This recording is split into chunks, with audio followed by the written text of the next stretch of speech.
हीर आखदी इधर वेख रांझिया ते बिल 32 दा 32,000 आया। हीर पुत्र तुसी भी मिल के पढ़ो, गुज्जर साहब मिल के पढ़ो। हीर आख मेरा चन्न पुत्र ध्यान कर। हीर आखदी इधर वेख रांझिया बिल 32 दा 32,000 आया। मेरा चन्न पुत्र बैठ के गुफ्तगू सुनो बेहदात्या तेनू केड़ी शायरी टिकन दे अंतरों नु कह दे सजान इन्ना लिल्लाहि व इन्ना इलैहि राजिऊन। अर्ज करना चाह रहा मैं ऐसी तो कोई बात नहीं करांगा जिहदे नाल पाकिस्तान दी अदलिया दी तौहीन होवे, पाकिस्तान दी फौज दी तौहीन होवे, पाकिस्तान दे आला अफसरान दी तौहीन होवे। इन्ना लिल्लाहि व इन्ना इलैहि राजिऊन। मुदस्सिर की बातों को लाइक करें, सब्सक्राइब करें और बेल आइकन को प्रेस करें ताकि नए आने वाली अपडेट आप तक पहुंच सके। अस्सलाम वालेकुम नाज़रीन, आपका मेज़बान मुदस्सिर रशीद आपकी खिदमत में हाजिर है और आप देख रहे हैं मुदस्सिर की बातें। देखते हैं सुनते गानों को मुदस्सिर का सलाम।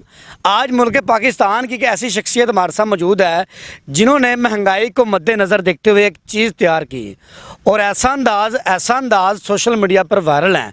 तो बिना टाइम ज़ाया करें इनके पास चलते हैं और सुनते हैं वो चीज़ क्या है। जी अस्सलाम वालेकुम। जी वाले मेरा चन्न मेरा मक्खन मेरा मलाई, क्या हाल? ठीक है नासिर मदनी जी। नासिर मदनी। क्या नाम क्या है? हाफिज खुर्रम मकसूद।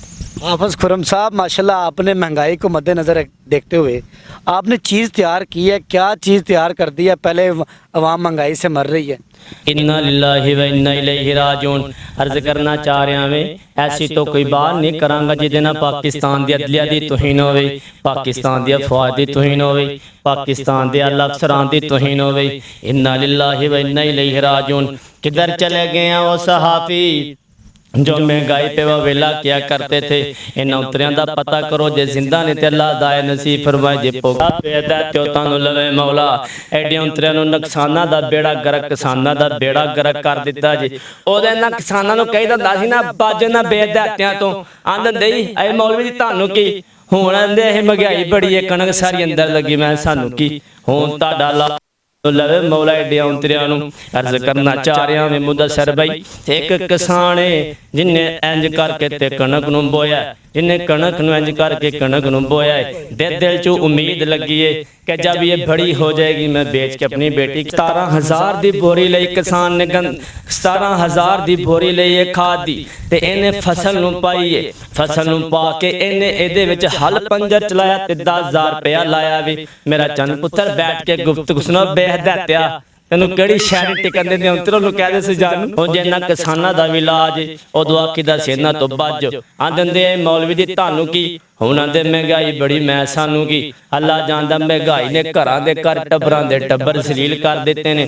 कितने लोग हैं जिन्होंने खुदकुशियां 6 बच्चे मैंने वीडियो देखी 6 पुत्र मार दिते ने, 2 नालतियां मार दित्तियां ने। अल्लाह जानदा अर्ज करना चाह रहा मैं हजरत उमर फरमांदे ने दरियाए फरारे ते मुदस्सिर भाई गल सुनने वाली, उस्मान भाई गल सुनने वाली, कैमर चंद गल सुनने वाली इधर जरा मेरी गल नूं ध्यान दे नाल सुनिया जी। हजरत उमर फरमांदे ने मेरी दौरे हुकूमत के अंदर फरात दे किनारे ते एक कुत्ता भी प्यासा मर गया। उमर ओदा भी अल्लाह नूं जवाब देगा। मुदस्सिर इत्थे बंदे मरदे पए ने इन्हां नूं फिकर कोई नहीं ते इत्थे मैं कहांगा कोकला शिपा की जुमे रात आई है महंगाई इथों वाम दी शामत आई। मिल के पढ़ो कोकला शिपा की जुमेरात आई है महंगाई इथों आम दी शामत आई। कैमरा मैं तुम्हें पढ़ देते मैं तेरी कला लाऊंगा कोक की जुमेरात आई है महंगाई इथों आम दी शामत आई है। जानदे इस मुल्क दे विच ते कम है कोई नहीं कि बंदा कम करके अपने घर दा सर्कट चला ले। किते बिल दे रोने ने, किते बच्चियां दियां फीसां दे रोने ने। हीर आखदी इधर वेख रांझिया ते बिल 32 दा 32,000 आया। हीर पुत्र तुसी भी मिल के पढ़ो, गुज्जर साहब मिल के पढ़ो। हीर आखदी मेरा चन्न पुत्र ध्यान कर। हीर आखदी इधर वेख रांझिया बिल 32 दा 32,000 आया। पढ़ो पढ़ो मुदस्सिर भाई पढ़ो। हीर आखदी इधर वेख रांझिया बिल 32 दा 32,000 आया। रांझे वेख के बिल नूं दिल फड़िया 104 दा जिवें बुखार आया। कह दो बन के चीफ बाप दादा। क्या कहने नाजरीन, क्या कहने जी, इस नौजवान को दाद देनी पड़ेगी। क्या इस महंगाई को अपने स्टाइल में तारुफ कराया, नाजरीन को लुत्फ भी करवाया है। ये तुसी की सोच के तैयार की थी, मैनूं जरा दसो ना पहले। भाईजान ये इसलिए सोच के तैयार की है कि गरीब किसानों को जब देखते हैं तो दिल खून के आंसू कि जिसमें किसान या कोई मज़दूर खुदकुशी कर लेता है तो फिर इसलिए सोच के समझ के मैंने ये चीज़ें तैयार की हैं। तो मैं यही कहूँगा अपनी कौम को, मैंने इसलिए ये यानी कि इसे मतलब कि मैंने ये तैयार किया, कितना अरसा लगा ये तैयार करने? भाईजान अरसा वैसे कुछ भी नहीं लगा, वैसे कि लोगों के देख देख के तो लोगों के हालात तो ये अरसा तो क्या, मेरे जहन में बस ये चीज़ें रहती हैं, लोगों का ख्याल रहता है कि यार ये मेरा मुल्क गरीब है, मेरे लोग गरीब है, ठीक है। तो इसलिए मैं अपने मुल्क के गरीब लोगों की बात करता हूँ, किसानों की बात करता हूँ। अभी ये कोई किसानों का हाल है, नौजवानों को मैं यही पैगाम दूँगा कि आप अपने वालिदैन की खिदमत करें।